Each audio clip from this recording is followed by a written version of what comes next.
Doctor प्रगति गुप्ता और आज हम इस वीडियो में बात करने वाले हैं आईजी नेफ्रोपैथी के बारे में। जैसा कि हम सभी जानते हैं, आईजी हमारी बॉडी के अंदर बहुत इंपॉर्टेंट रोल प्ले करता है। आईजी एक ऐसा इम्यूनोग्लोबुलिन है जो हमारी बॉडी को इम्यूनिटी प्रोवाइड करता है।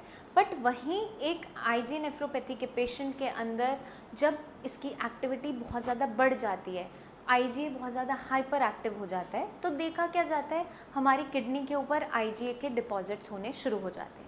जब किडनी के ऊपर आईजीए के डिपॉजिट्स होते चले जाते हैं काफ़ी लंबे टाइम से, तो हमारे नेफ्रॉन्स की जो मेम्ब्रेन है वो उसकी हार्डनिंग होनी शुरू हो जाती है। जब नेफ्रॉन की मेम्ब्रेन बहुत ज़्यादा हार्ड होनी शुरू हो जाएगी, स्क्लेरोसिस होने लग जाता है, उसके कारण किडनी की फंक्शनिंग पे इफ़ेक्ट आने लगता है। तो इस कंडीशन के अंदर देखा क्या जाता है, पेशेंट की किडनी पे साथ के साथ स्वेलिंग भी देखने को मिलती है।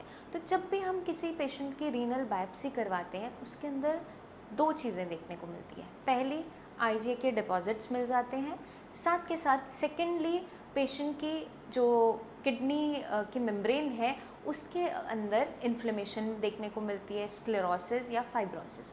ये जो टर्म्स हैं वो आपको अपनी किडनी बायोप्सी की रिपोर्ट में देखने को मिल जाती है अगर आप आईजीए नेफ्रोपैथी के पेशेंट हैं। तो पेशेंट को सबसे पहले ज़रूरी होता है डायग्नोस होना। अगर पेशेंट के यूरिन में बहुत लंबे टाइम से प्रोटीन लॉस हो रहा है, प्रोटीन यूरिन के रास्ते लीक होता चला जा रहा है, साथ के साथ पेशेंट की बॉडी में वीकनेस तैयार हो रही है, स्वेलिंग आ रही है, और पेशेंट जाकर अगर अपनी रीनल बायोप्सी करवाता है, किडनी की बायोप्सी करवाता है, तो जाके मालूम चलता है कि पेशेंट को आईजीए नेफ्रोपैथी है। क्योंकि अल्ट्रासाउंड की रिपोर्ट में नहीं पता चलता है कि पेशेंट की किडनी के अंदर कोई डिपॉजिट्स बन रहे हैं या फिर स्वेलिंग आ रही है। तो इसका जो कन्फर्मेटरी टेस्ट रहता है वो रीनल बायोप्सी है। अगर पेशेंट का कंफर्म हो गया है कि उसे आईजीए नेफ्रोपैथी है, तो उसका जैसे ही डायग्नोसिस बनता है, साई संजीवनी में अगर वो पेशेंट आता है, तो हम उसका डायग्नोसिस जैसे ही तैयार होता है, हम सबसे पहले उसकी इम्यूनिटी पे वर्क करना शुरू करते हैं। उसकी इम्यूनिटी जो हाइपर एक्टिव हो चुकी है, क्योंकि ये ऑटो इम्यून डिसऑर्डर है। ऑटो इम्यून का मतलब होता है कि आपकी खुद की बॉडी की इम्यूनिटी खुद को ही हार्म पहुंचा रही है, खुद को फॉरेन बॉडी समझकर नुकसान पहुंचा रही है। तो सबसे पहले मैनेजमेंट क्या होता है, हमें जो अपनी बॉडी की इम्यूनिटी है उसको मॉड्यूलेट करना है, ना तो उस इम्यूनिटी को कम करना है ना ही बढ़ाना है।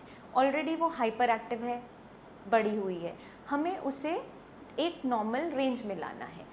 तो उसके लिए हम यूज़ करते हैं इम्यूनोमॉड्यूलेटर्स, जो आपकी इम्यूनिटी को मॉड्यूलेट करती हैं, ना तो उसे बढ़ाती है ना कम करती है, एक नॉर्मल रेंज में लेकर आती है।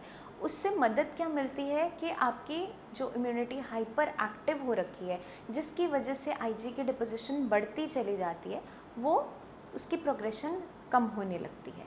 आईजी के डिपॉजिट्स धीरे धीरे करके कम होने लगते हैं।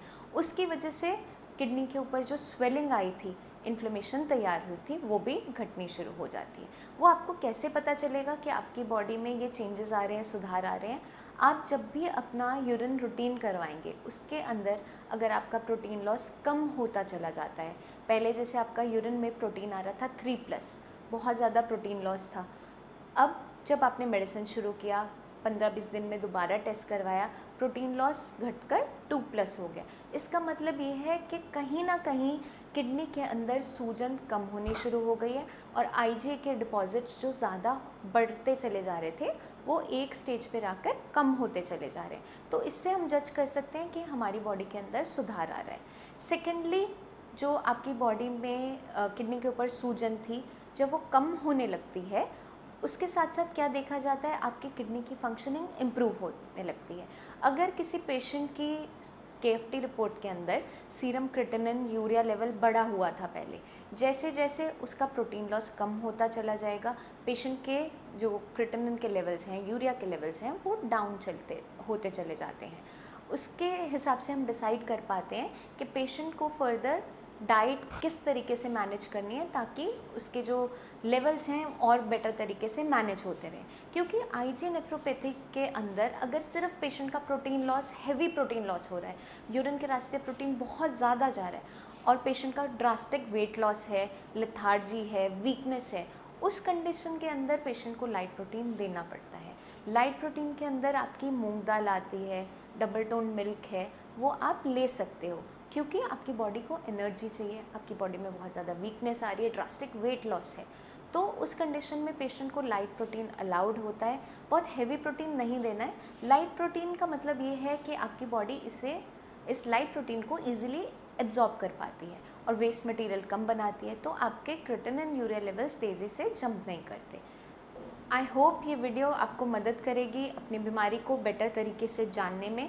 अगर फिर भी आपके माइंड में कोई भी डाउट्स है आईजी नेफ्रोपैथी को लेकर या फिर अपनी किडनी की कंडीशन को लेकर, तो आप नीचे दिए हुए नंबर्स पर कॉल करके हमारे टीम ऑफ डॉक्टर्स से बात कर सकते हैं, हमसे आकर क्लिनिक पे मिल भी सकते हैं। कोई भी डाउट आपको माइंड में रखने की बिल्कुल ज़रूरत नहीं है, क्योंकि आपके साथ है साई संजीवनी। साई संजीवनी की टीम हमेशा आपकी हेल्प करने के लिए रेडी रहती है। बस आपको एक छोटा सा काम करना है, नीचे दिए हुए नंबर्स पर कॉल करना है और हमारे डॉक्टर से आप आराम से बात कर सकते हैं, डिस्कस कर सकते हैं अपनी कंडीशन को लेकर, अपनी डाइट को लेकर। और अगर कोई भी डाउट्स फिर भी रह जाते हैं तो आप क्लिनिक पर आकर हमें विज़िट भी कर सकते हैं। इसी के साथ मुझे चलने की आज्ञा दीजिए। धन्यवाद। मिलते हैं जल्दी नेक्स्ट वीडियो में, जिसमें मैं लेकर आऊँगी बहुत सी टिप्स जो आपको मदद करेगी अपनी किडनी हेल्थ को इम्प्रूव करने में। तब तक के लिए आप अपना खास ध्यान रखिए। Take care.